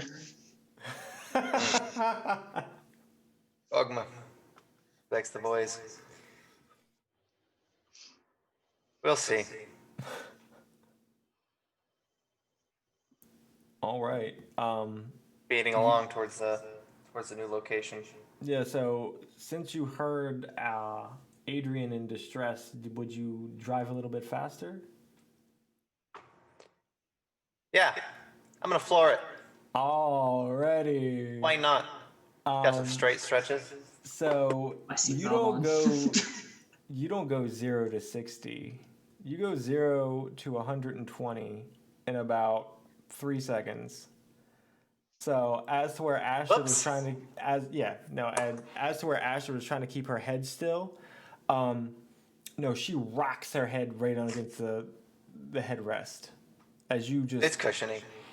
peel wheels and you feel the back end of the car squat down as you can hear the engine suck in air and the tires begin to rotate, and you feel throughout the car with your hands on the wheel, you can feel the tires as they're beginning to rotate. They slip a little as they're regaining traction as the rubber Yep. heats up. They grip and then just launch you. At first, you would think that the handling would be off and you would be fishtailing all over the place. Yep. But it is straight on. You don't have to, you don't take any negatives to driving at this speed or anything. And that is the Fucking purpose of the- unreal. What is wrong with you? Adrian, on the other hand, you hear from probably a good half a mile away a car tearing ass, just peeling with, and then horns honking, as you feel this thing picking up speed, and you're not even in the vicinity yet. Well, something's definitely happening over there, so I guess I'll try and start making my way over there. All right. Yeah, everybody around you still has their heads bowed in reverence. Yeah. Yeah, that's still a weird thing. She's not gonna do the whole hand touchy thing anymore. She's just sort of rushing towards the area because that car sounds familiar from like 2 seconds ago. All right. Yeah, so you rush off. Liam, give me a dexterity plus drive check or pilot check, please. Dex and pilot. Oof. Oh no! Did you roll a 1? Good question. If you mouse over the 0, you can tell. Mm. No, I get a 3, a 4, and a 5. How did you take a birth rate of a car and you only have 3 dice, sir? It's a shiny car. This looks good. It looks good. That's all I know. Just like holding onto the ocean handle and just like. Yeah, so as you're speeding at around 120, Yeah. you go to take a turn, and you take out the whole back end of a motorcycle. Luckily, you don't kill the driver, but you kind of fishtail out for a little bit, and you just clear on, take off the whole back end of a motorcycle. The driver's just kind of standing there, and he just turns around, looking at the ass end of his bike that's now gone. He's like, as you're driving away, and he's like, Right. Nope, I'm looking gone around at before you can everybody, say just- anything. looking around at everybody that's not like, Does his car have license plate? it's. Did you guys check to see if it had a license plate? Oh no. I am just curious. Like, Oh yeah, no, it has a license plate. is it registered with the DMV? Well, when you guys get out, I'll tell you what it says. Oh Jesus. So you guys are tearing around. You almost killed a biker. Do you slow down Yeah, a little almost. bit, sir? Yeah, double digits. All right. Upper double digits. You dropped 20 miles per hour. All right. Yeah, I think a crisp 80 is fine in the city, because of all the corners. Like, think it saying, suffices. You guys, like, I have anything to do with this. I mean, ridiculous if you driving. had more than a 3, I'd be like, yeah, no, sure. But 3 is kind of like the cusp of like, you're used to driving, but you still hit shit all the time. Exactly.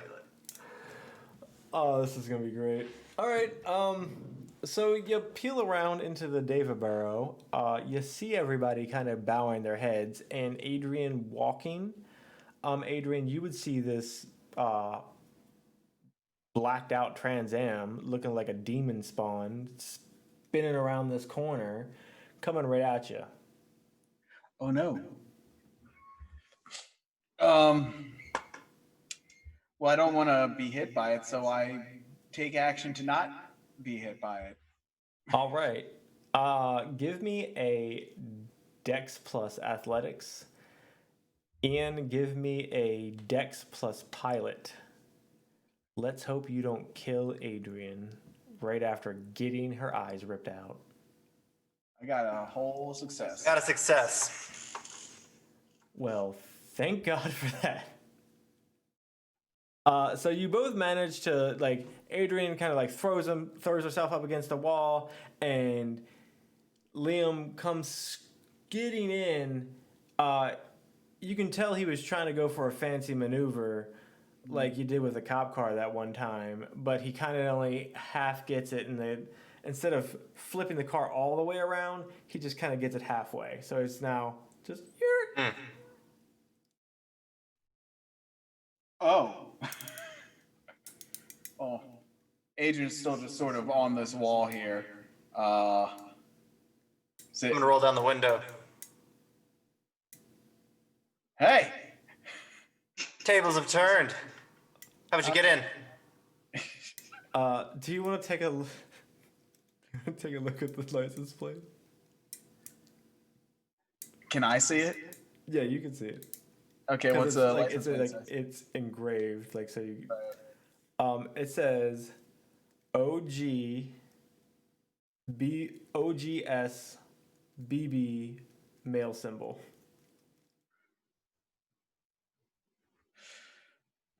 Oh. It says Og's BB boy. That can't be legal, and we're going with it. Oh God. Wow. That's a interesting car you got there. I heard it like a couple miles away. Is that natural? Did you? Oh, Yeah. also, good thing to point out. Now that you are within vicinity of these two, you can see the inside of this car glows real bright.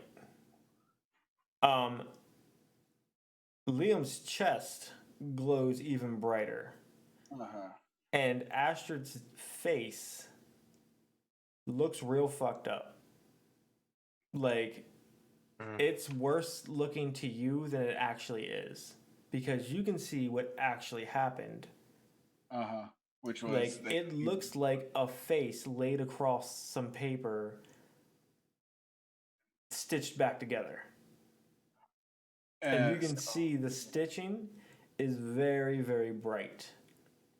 So yeah, Adrian's actually just gonna focus on that. Say, oh my God, Astrid, are you okay? What happened? Holy crap!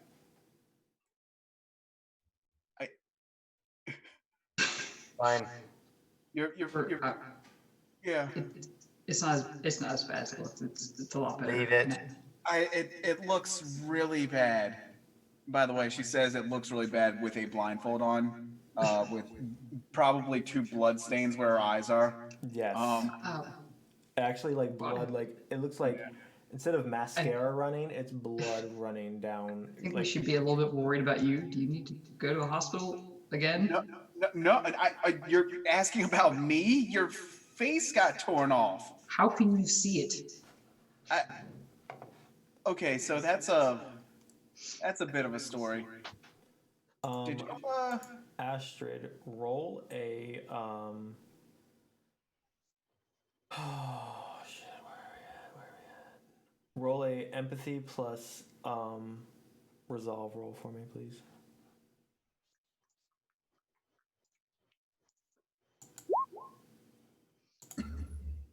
All right. Sixes. Not enough. So, Astrid just blinks out of existence for like 5 seconds. What the? Where'd she go? Even to Liam, like she disappears. Like for 5 seconds, like she's All right. Where completely gone. Full stop. where did I go? You're am I- still there. Oh, so I'm just sitting in the car and they're all like, Yeah, like where'd you go? Yep. Slamming on the brakes. Buckling. wait, were we all in the car driving? Yeah. Oh, okay. I thought we were still just sitting there talking. What? Like, did you slam the brakes? What are you doing? As she says, "What are you doing?" She comes back into view. What is But going I'd on? lost you there for a second. You disappeared. I didn't go anywhere. You did. You weren't there. I couldn't see you, hear you, anything. Did it look different to me at all? Like, did it look? So as you fade, Was it like when Frodo puts on the ring? It was like, I mean, not really, not to that extent. Everything does kind of get like I guess it would seem like a gray haze to it. Like not like so much to where like when Frodo puts on the ring and he's like seeing fucking real faces of Nazgul. It's very much just like as you're in for that 5 seconds, like where they were like, where'd she go? You were just kind of like, you saw everything kind of like in a gray sheen, very dull. Like you were in kind of like an in between.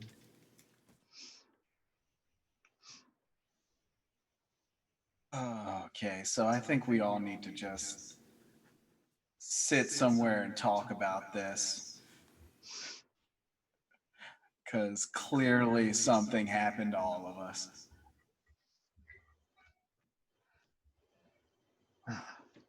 Yeah. That's putting it pretty lightly. But seriously, is your face okay? Listen, I understand my face is covered in blood right now. Your face is off. They took your face off. I mean, And then it's they put another back. face under your face and then put your face back on top of it. Got a face you can face what you face. Hey, can I borrow your face? Yeah, that's what it looks like there. She's just like, oh my god. I'm sorry. Look in the little like flip down mirror again. I mean, it looks surprisingly almost back to normal to me. Yeah, no, not to me. I'm gonna look back. Adrian, is Adrian visibly blinded? Is it apparent? Yeah, no, she has a blindfold over her eyes. Right. And blood streaming down from like what you assume are the eye sockets all over her face and onto her shirt and chest. Like it looks like she Begs the question, Adrian. Yeah. How'd you see that? Yeah. I can explain. Let's try. So, like, you know how there are 4 other senses? Sure. Yeah, so that. The rumble of this car is sending vibrations through the everything. The air, you, me, everything. And I Right. can see all the details in my mind. I can smell the diesel that you're burning in this thing. I can feel That's why I love it. I can feel that this is real leather. That's impressive. It's I think I was given like true sight or something. At the cost of my eyes, ironically. I'm gonna act like I know what that is. It's been Right. an hour. You could probably take off the blindfold. She did say only keep it on for about an hour. I thought you said 24. Oh, did she say 24? Yeah, you said 24. Oh. Sorry, Did I you was mean looking an over hour? my notes, and a lot of them kind of like I jumbled them up a little bit. So my bad, guys. Okay. So did she mean an hour or 24? And you can take it off. An hour. Okay. She meant an hour. Sorry. So she's gonna actually take off the blindfold. I don't know what's about to be shown here, so. And can you cue up that devil music we played earlier? So I am not directing. All right. Yes. So picture that, the heavy Latin coming in and chants. As Adrian takes off her blindfold and opens her eyes, there is a gold one on the right side. It is a gold, just full-on sheen. Like it looks just like her eye was coated over in gold. On the left, it's silver. So one eye is all gold, the other eye is all silver, and they do look like they're giving off some kind of faint light. Adrian, as you open your eyes without the blindfold for the first time, you're sitting in the back seat, right? Yeah. Yeah, so as you open your eyes, you're staring out the windshield. you could probably see a good like mile ahead. But as you're blocked off from another city block, you can't really see that far, but you can see details in this like pagoda that you're barreling towards in weird specifically like you can see the date on the newspaper that's on a stand that's like in the back of the fucking pagoda. Like you can see the expiration date on the bottle of soda in the fridge. Oh. So she's gonna be absorbed with that for a second, if that's all right with everybody. Yeah, She no, just it would probably be a lot to take in because not only do you see one thing, it's hard to focus with Right. so much information coming in at once. You And probably all want to my put the other- blindfold back on. what's so all my other senses are still like dialed up to 11 too, right? Mm-hmm. Yeah. Okay. She's gonna like take her blindfold off, look around for a second, and then go. Not ready for that. Okay. Yeah, so she's back with the blindfold on, like, okay, yeah, that'll be for emergencies only for a little while. Probably for the best. You're You get scaring me. some cool sunglasses now. Right. Like Daredevil. Oh, She- yeah. She's gonna be that lady who walks in a party with the sunglasses on at midnight, just I'm not taking them off. Oh. Oh, God. So, where the hell are we gonna go?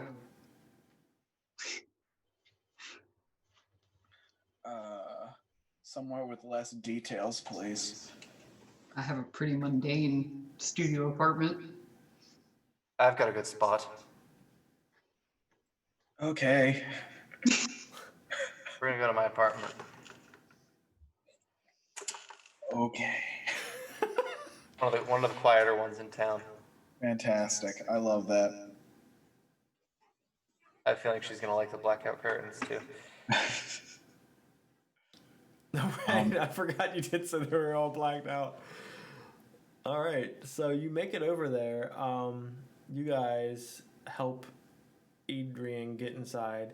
It seems like the vibrations from the car ride seems to have jumbled your senses. It's kind of like when you've had something that vibrates intensely on you for too long, you kind of become numb to it. Uh-huh. So when you're getting out of the car, it's kind of hard to focus, and everything's kind of like it's like you have like you're drunk trying to walk. It's you see three of everything, so you're kind of stumbling around.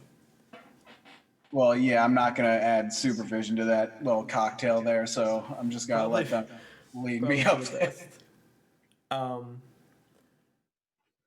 So as you're walking into Liam's apartment, you do see a glowing off in the distance towards the hospital.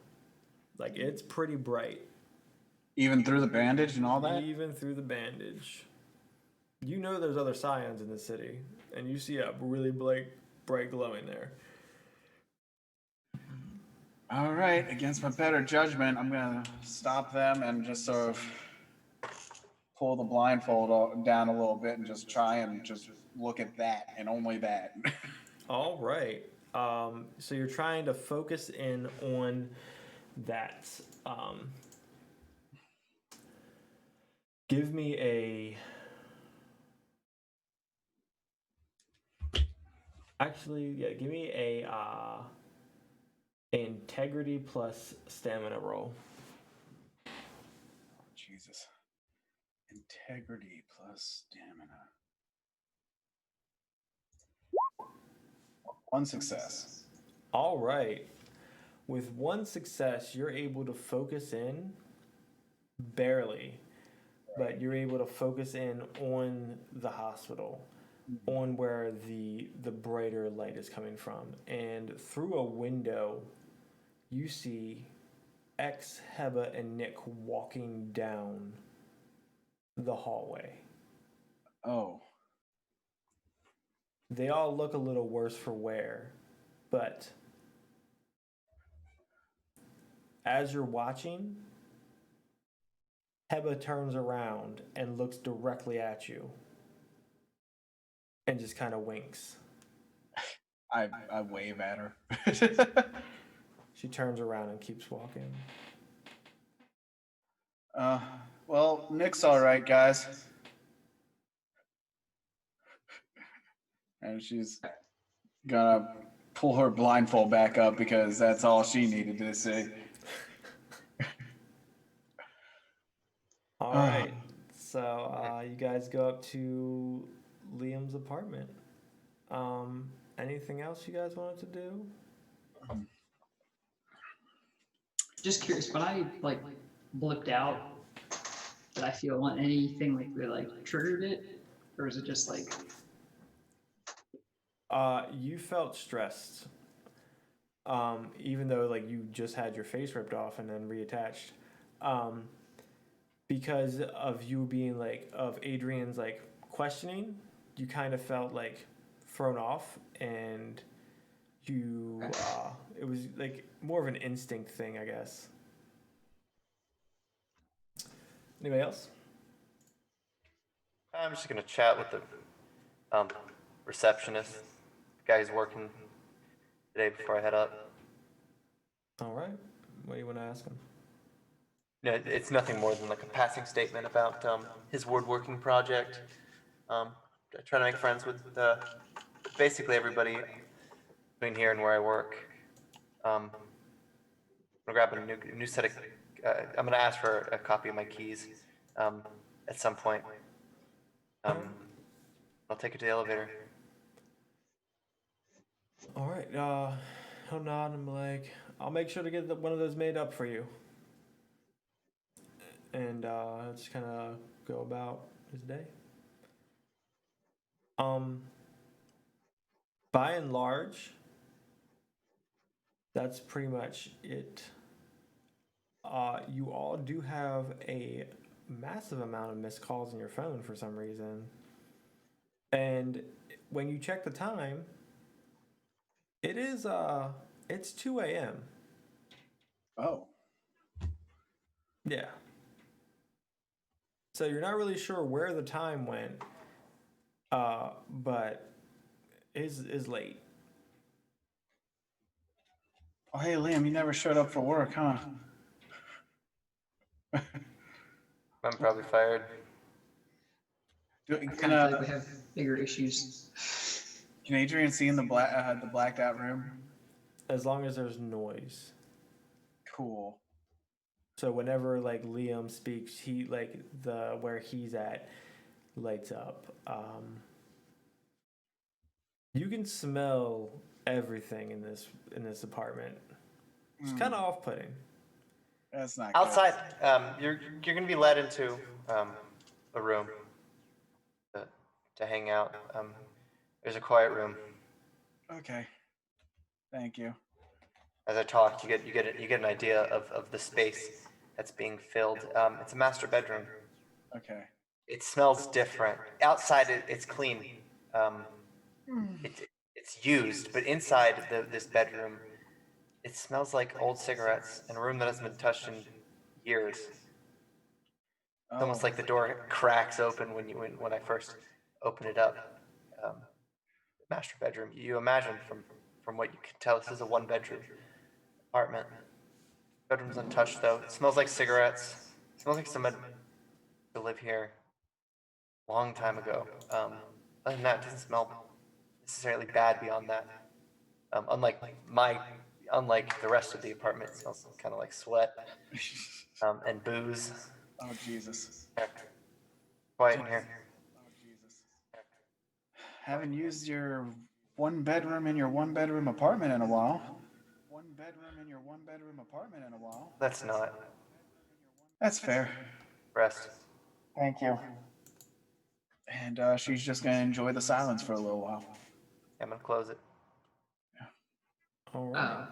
Who are the missed calls from? Anyone in particular? CIs, people that you were like you had scheduled to meet up with later, just like random things. Okay. Nothing too pressing. Liam's are mainly of his his work. The bartender, the other bouncer, all pretty much asking where he's at. And then his boss saying, you know what? If you can't show up and if you can't even give me the courtesy of answering a fucking phone call, don't show up anymore. I don't need you. Hopefully you got fitted for those cement shoes you were looking for. And then hangs up. Adrian, your missed calls, like all your voicemails, are from your aunt, who is very worried. Hey, Adrian, it's Nancy. I know we said we would go to the market, and I was kind of expecting you a little earlier. It's not a problem. I'm not trying to monitor you when you come and go. It's just you said you were going to be home so we can go to the market in the morning. It's now 1:30. This is my 5th call. I'm sorry to be such a mother hen on you, but I was just worried after what we talked about today, and so yeah, give me a call back. We don't have to go to the market or anything. It'll be fine. And then she hangs up.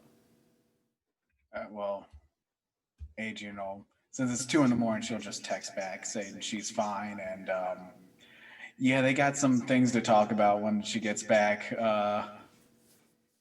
Hope you don't really know how to say it through text. I'll see you in the morning. All right. She doesn't respond back. Obviously, she's probably asleep. But I think we're gonna call it here for the night. It seems like a good stopping place. Our heroes our origin stories have now taken their first steps into being heroes, which I'm super excited for. They've all received, or the 3 of them received their birthrights, and I couldn't be more excited. You all did super well with it, and the scenes where you actually got them were my favorite that we've done so far. So thank you so much for letting me do them. Anyway, we're gonna go through and say goodnight to our cast, and we'll start with Crystal. Outros. Cool. I played Astrid, and her face got ripped off, and it was intense. And apparently now I can turn invisible. I'm stressed out like a chameleon. So yeah, we'll see how that goes. Jacob. So I played Adrian, got my eyes plucked out, and replaced with cool little metal things, and I can see God now. Yeah, as you do. Just add it on there. Yeah. I can probably see the space between molecules at some point, but that'll be for a later session. And Ian. I played Liam. Catch me on Sunday and every other Monday. I play Static Dawn every other Monday, not this upcoming Monday, but the next one. That's a fun little game that we just started. And Pathfinder, we're finishing up book 2 in the next couple of weeks. It's super cool. That's Sunday. I think it starts at 8:30 p.m. Eastern Daylight Time, because we're still on daylight, right? Yes, sir. Yeah, it's my baby. I GM it, and it's all I care about in life. So you can catch me there, living my best life. All right, and I have been Daniel. I have enjoyed myself immensely being able to storytell this session. If you can, just go ahead and click below, give us a sub, hit the bell and the heart to be notified when we go live.